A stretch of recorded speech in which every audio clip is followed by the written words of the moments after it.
The other counties we talked to don't have their modified forms in yet, but expect them to come sometime next week. Reporting in Van Wert County, Britt Salay, News Channel 15. Nearly 4 months ago, the body of a teenager was discovered behind this house. Now the coroner's office is saying they're unable to determine a cause of death. Find out more tonight.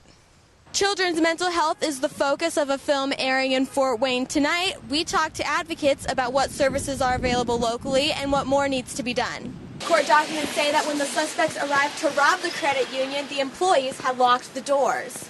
As city leaders continue to discuss possible riverfront development in downtown Fort Wayne, the rescue mission is exploring a change of venue. Find out why as we continue our coverage on Fort Wayne's Down and Out. Governor Mike Pence visited the 122nd Fighter Wing to sign 2 bills that will help further protect servicemen and women and their families. Hear from Pence and the 122nd tonight. We're not being forced, we're not being encouraged, we're not being pushed. We're literally being proactive because we believe the time is now for us to serve the community in a deeper way. As Fort Wayne continues to develop the riverfront, there has been pressure for the rescue mission to move away from the area. CEO Donovan Coley says that regardless, the mission needs a new facility. We're committed to serving the least, the last, and the lost. As our community grows, the rescue mission must grow with it. Our current facilities is dated, and so we really need to step up our game and also represent excellence and serve the people to the best of our abilities. Think about this space. There are 28 men in just this little space. The men's shelter here at the rescue mission holds around 200 beds. They're looking to expand to a facility that'll hold 600 beds for men and women. There isn't any facility right now that's doing a significant job in taking care of the needs of women who are in a major emergency crisis.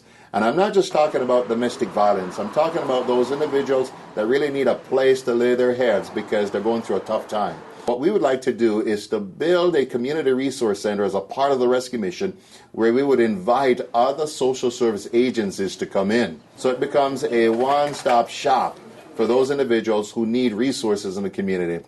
Coley said construction could start on the new facility as early as 2017. It was a beautiful 2006 Uplander until whoever it was did that to it last night.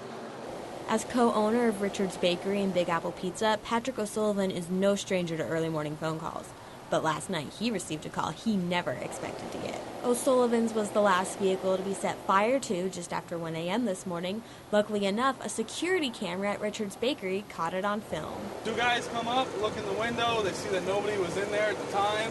He was standing in the door lighting something, then put it in and close the door halfway, and then you just see smoke coming out, and then whoosh, and then it goes up in flames.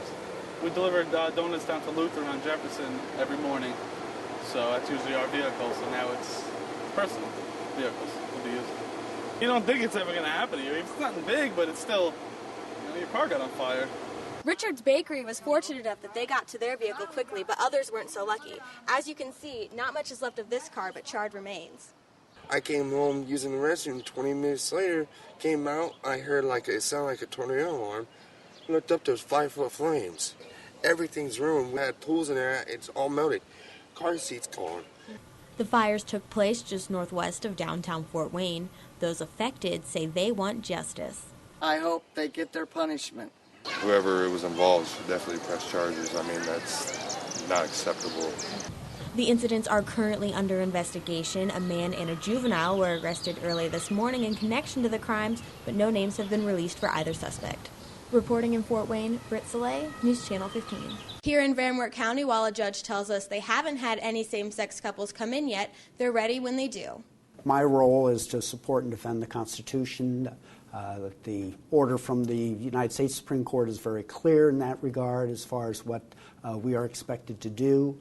Judge Kevin Taylor said he would have been surprised had SCOTUS upheld the marriage ban, but Ohio wanted to be prepared for either outcome. A committee met earlier this month to discuss the best way to accommodate same-sex couples. We made the adjustments so that we were ready to accept any applications in a timely manner. There's quite a bit of discussion about how best to modify our forms, and I think us and most of the courts decided to change the application line. Instead of man and woman, it was now as applicant 1 and applicant 2.